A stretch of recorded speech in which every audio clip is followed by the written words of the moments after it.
इस टॉपिक में हम parallel in serial out register के बारे में पढ़ते हैं। इसको शॉर्ट में PISO रजिस्टर भी कहते हैं। फर्स्ट पॉइंट देखते हैं, number of clocks required for inter n bit data in n flip flop.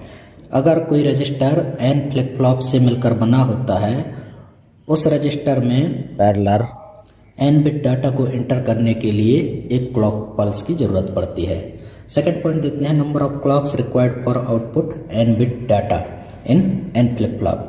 इसका मतलब ये है, अगर कोई रजिस्टर n फ्लिप फ्लॉप से मिलकर बना होता है तो उस रजिस्टर से n बिट डाटा को सीरियल आउट करने के लिए n-1 क्लॉक की ज़रूरत पड़ती है। तो एक हम एग्जाम्पल देखते हैं जिसमें हम 4 bit parallel in serial out register बनाते हैं।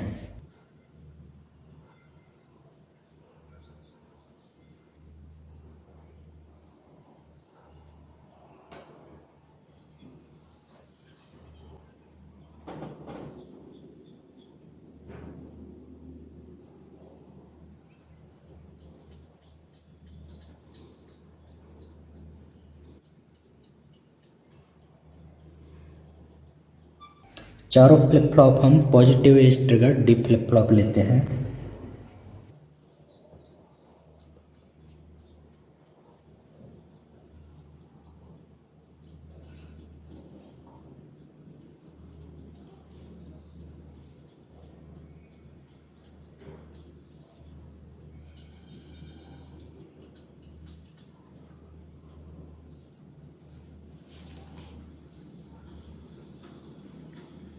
सभी फ्लिप फ्लॉप को हम सेम क्लॉक से कनेक्ट करते हैं।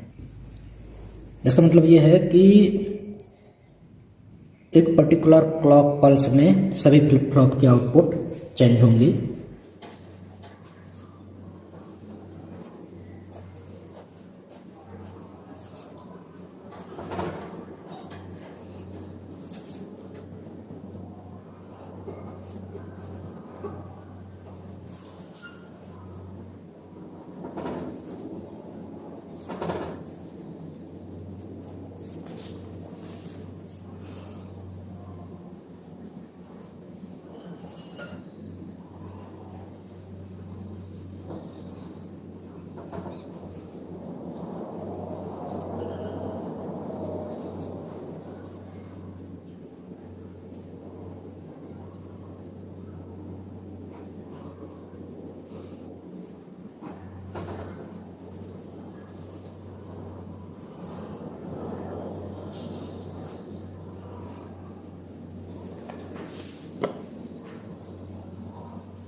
जब इस टर्मिनल में 0 देते हैं तब इस 4 बिट के रजिस्टर में एक क्लॉक पल्स में पैरेलली डाटा इंटर होता है, और जब इस टर्मिनल में 1 देते हैं तब इस 4 बिट के रजिस्टर से प्रत्येक क्लॉक पल्स में डाटा सीरियली आउट होता है। हम इसका रफ कार्य देख लेते हैं। हम इनिशियली 4 बिट के इस रजिस्टर को इरेज्ड मान लेते हैं। इरेज्ड मतलब Q3 की वैल्यू 0, Q2 की वैल्यू 0, Q1 की वैल्यू 0, Q0 की वैल्यू 0। यहाँ देखते हैं हम इनिशियली Q3 बराबर 0, Q2 बराबर 0, Q1 बराबर 0, Q0 बराबर 0 है। हम I0 की वैल्यू 1, I1 की वैल्यू 1, I2 की वैल्यू 1, I3 की वैल्यू 1 ले लेते हैं। इसका मतलब यह है कि 1 1 1 1 जो 4 बिट का डाटा है उसको इस 4 बिट के रजिस्टर में पैरेलली इंटर करते हैं, और इसको पैरेलली इस 4 बिट के रजिस्टर में 1111 को इंटर करने के लिए सिर्फ एक क्लॉक पल्स की ज़रूरत पड़ेगी। जैसे हम इस टर्मिनल में 0 देते हैं, जब इस टर्मिनल में 0 देते हैं तो यहाँ 1 हो जाता है और यहाँ 0 हो जाता है, मतलब ये पूरा लाइन जो है 1 हो जाता है और ये पूरा लाइन 0 हो जाता है। ये वाला जो एंड गेट है वो इनेबल हो जाता है, ये वाला एंड गेट भी इनेबल हो जाता है, ये वाला एंड गेट भी इनेबल हो जाता है और ये वाला एंड गेट भी इनेबल हो जाता है। और जिस एंड गेट के टर्मिनल इस वाली लाइन से कनेक्ट होती हैं वो सभी एंड गेट डिसेबल हो जाती हैं। ये वाला एंड गेट डिसेबल हो जाती है, ये वाला एंड गेट डिसेबल हो जाती है, ये वाला एंड गेट डिसेबल हो जाती है, और ये वाला एंड गेट इनेबल हो जाती है, ये वाला एंड गेट इनेबल हो जाती है, ये वाला एंड गेट इनेबल हो जाती है और ये वाला एंड गेट इनेबल हो जाती है। अब यहाँ देखते हैं और गेट का जो आउटपुट है यहाँ 1 आ जाता है, यहाँ भी 1 आ जाता है और यहाँ भी 1 आ जाता है। हमने यहाँ डी फ्लिप फ्लॉप का एक ट्रुथ टेबल बना रखा है जो कि positive edge triggered D flip flop के लिए है। जब क्लॉक 0 रहता है तो डी का इनपुट 1 या 0 कुछ भी हो जाए, आउटपुट हमेशा पिछले वैल्यू के बराबर आता है। जब क्लॉक की वैल्यू 1 होती है, डी की वैल्यू 1 या 0 कुछ भी हो जाए, नया वैल्यू पिछले वैल्यू के बराबर आता है। जब क्लॉक की वैल्यू नेगेटिव एज होती है, डी कुछ भी हो जाए, नया आउटपुट पिछले आउटपुट के बराबर आता है। जब क्लॉक पॉजिटिव एज प्राप्त होती है, जब डी की वैल्यू 0 होती है तब नया आउटपुट 0 प्राप्त होता है। जब क्लॉक पॉजिटिव एज प्राप्त होती है, जब डी की वैल्यू 1 होती है तब नया आउटपुट 1 प्राप्त होता है। इसका मतलब ये है कि डी फ्लिप फ्लॉप में जो है एक पर्टिकुलर क्लॉक प्राप्त होने पर जो इनपुट दिया जाता है वही आउटपुट में प्राप्त होता है। तो हम एक चीज़ ध्यान रखते हैं, हमारा जो रजिस्टर था वो इनिशियली इरेज था। क्लॉक देने के पहले जो है हमारे रजिस्टर में जो Q3, Q2, Q1 और Q0 की वैल्यू 0 0 0 0 है। तो क्लॉक देने के पहले जो है जो चारों फ्लिप फ्लॉप हैं रजिस्टर के, उसके आउटपुट 0 0 0 0 हैं। हम एक चीज़ ध्यान रखते हैं, क्लॉक देने के पहले जो है इस वाले डी फ्लिप फ्लॉप के लिए ये इनपुट किस तरीके से है, इस वाले डी फ्लिप फ्लॉप के लिए ये इनपुट है, इस वाले डी फ्लिप फ्लॉप के लिए ये इनपुट है, इस वाले डी फ्लिप फ्लॉप के लिए ये इनपुट है।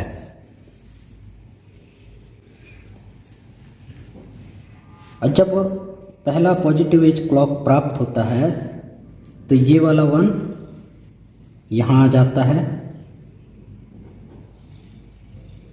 ये वाला 1 यहाँ आउटपुट में आ जाता है, ये वाला 1 यहाँ आउटपुट में आ जाता है और ये वाला 1 यहाँ आउटपुट में आ जाता है। मतलब फर्स्ट पॉजिटिव एज क्लॉक प्राप्त होने के बाद रजिस्टर का जो कंटेंट है 1 1 1 1 हो जाती हैं। मतलब 4 बिट के डाटा को 4 बिट के रजिस्टर में पैरेलली इंटर करने के लिए जो है सिर्फ हमको एक क्लॉक की ज़रूरत हुई है। जो 4 बिट के रजिस्टर में स्टोर्ड 4 बिट के डाटा 1 1 1 1 को हमें सीरियली आउटपुट में प्राप्त करना है। उसके लिए जो है हम यहाँ 0 की जगह 1 कर देते हैं। जैसे ही हम इसको 0 की जगह 1 कर देते हैं तब ये वाला 0 जो है ये 1 हो जाता है और ये वाला 1 0 हो जाता है। ये पूरा लाइन जो है हाई रहता है और यहाँ से यहाँ तक ये पूरा लाइन 0 रहता है। इस लाइन से जो भी एंड गेट कनेक्ट होंगी वो सब डिसेबल हो जाएंगे, मतलब उन एंड गेट का आउटपुट 0 होगा। तो यहाँ इस वाले एंड गेट का आउटपुट 0 हो गया, यहाँ इस वाले एंड गेट का आउटपुट 0 हो गया, यहाँ इस वाले एंड गेट का आउटपुट 0 हो गया, यहाँ इस वाले एंड गेट का आउटपुट 0 हो गया। और जो जो एंड गेट इस वाली लाइन से कनेक्ट होंगी जो कि हाई है वो एंड गेट इनेबल होंगी। तो इस वाले एंड गेट में हम देखते हैं ये 1 है और ये 1 है, इसके कारण जो है यहाँ 1 हो जाएगा। जब ये 1 और ये 0 हैं तो यहाँ 1 ही रहेगा। ये वाला 1 और ये वाले 0 के कारण यहाँ 1 है। ये वाला 1 और ये वाला 1 के कारण यहाँ एंड गेट का आउटपुट 1 हो जाएगा। ये वाला 1 और ये वाले 0 के कारण यहाँ 1 रहेगा। ये वाला 1 और ये वाले 1 के कारण जो है यहाँ एंड गेट का आउटपुट 1 रहेगा, 1 हो जाएगा। ये वाला 1 और ये वाले 0 के कारण यहाँ 1 रहेगा। ये वाला 1 इस वाले डी फ्लिप फ्लॉप के लिए इनपुट का काम करेगा। ये वाला 1 इस वाले डी फ्लिप फ्लॉप के लिए इनपुट का काम करेगा। ये वाला 1 इस वाले डी फ्लिप फ्लॉप के लिए इनपुट का काम करेगा और ये वाला 0 इस वाले डी फ्लिप फ्लॉप के लिए इनपुट का काम करेगा। अब जैसे ही हम सेकंड पॉजिटिव एज क्लॉक देते हैं उसी समय ये वाला 1 यहाँ आ जाएगा, ये वाला 1 यहाँ आ जाएगा, ये वाला 1 यहाँ आ जाएगा और ये वाला 0 यहाँ आ जाएगा। तो हम एक चीज़ जानते हैं कि डी फ्लिप फ्लॉप में जो भी इनपुट दिया जाता है वही हमको आउटपुट में प्राप्त होता है। तो Q3 की वैल्यू 0 प्राप्त हुई, Q2 की वैल्यू 1 प्राप्त हुई, Q1 की वैल्यू 1 प्राप्त हुई, Q0 की वैल्यू 1 प्राप्त हुई। अब देखते हैं ये वाला 0 और ये वाला 0, ये वाला 0 जो है यहाँ जाएगा तो यहाँ जो है इसको 0 कर देगा और 0 और 0 मिलके जो है यहाँ एंड और गेट के बाद यहाँ 0 हो जाएगा। ये वाला 1 यहाँ जाएगा और यहाँ 1 हो जाएगा क्योंकि ये वाला जो पूरी लाइन है वो 1 है। ये वाला 1 और ये वाले 0 तो और गेट के आउटपुट में 1 आएगा। फिर ये वाला 1 यहाँ जाएगा, ये वाला 1 हाई है और इस वाले एंड गेट का आउटपुट 1 आएगा और ये वाला 1 और ये वाले 0 के कारण जो है यहाँ 1 आएगा। अब हम एक चीज़ ध्यान रखते हैं कि ये वाला 1 इसके लिए इनपुट का काम करेगा, ये वाला 1 इसके लिए इनपुट का काम करेगा, ये वाला 0 इसके लिए इनपुट का काम करेगा, ये वाला 0 इसके लिए इनपुट का काम करेगा।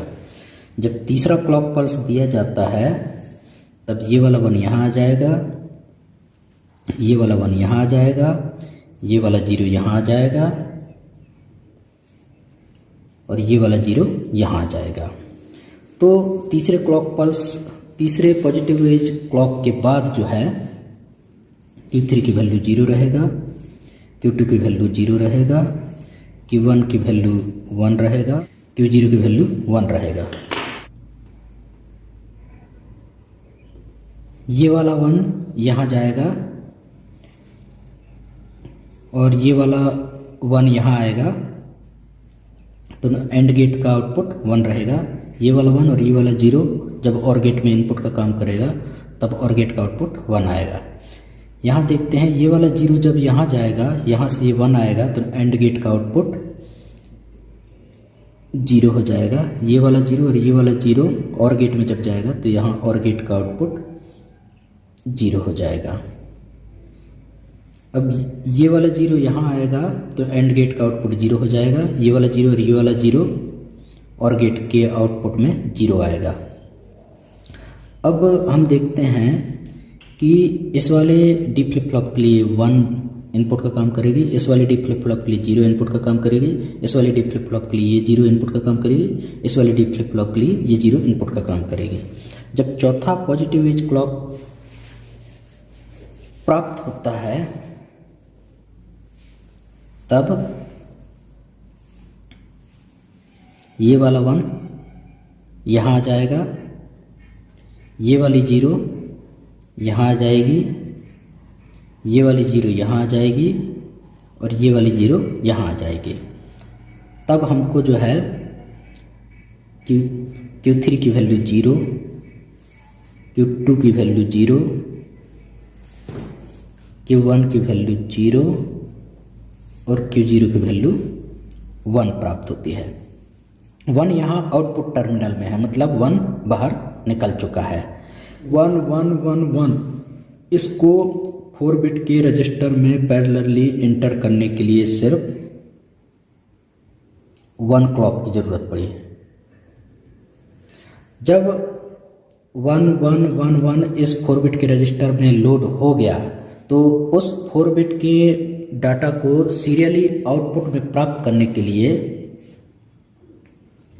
हमको 3 क्लॉक की ज़रूरत पड़ी।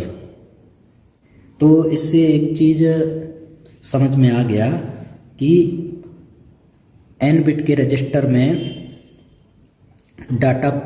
n bit data parallelly inter करने के लिए एक क्लॉक की ज़रूरत पड़ती है, और n बिट के रजिस्टर से n bit data serially output में प्राप्त करने के लिए n-1 क्लॉक की ज़रूरत पड़ती है। जैसे यहाँ 4 बिट का रजिस्टर है तो 4 बिट के रजिस्टर से 4 बिट डाटा सीरियली आउटपुट में प्राप्त करने के लिए जो है 3 क्लॉक की ज़रूरत पड़ी।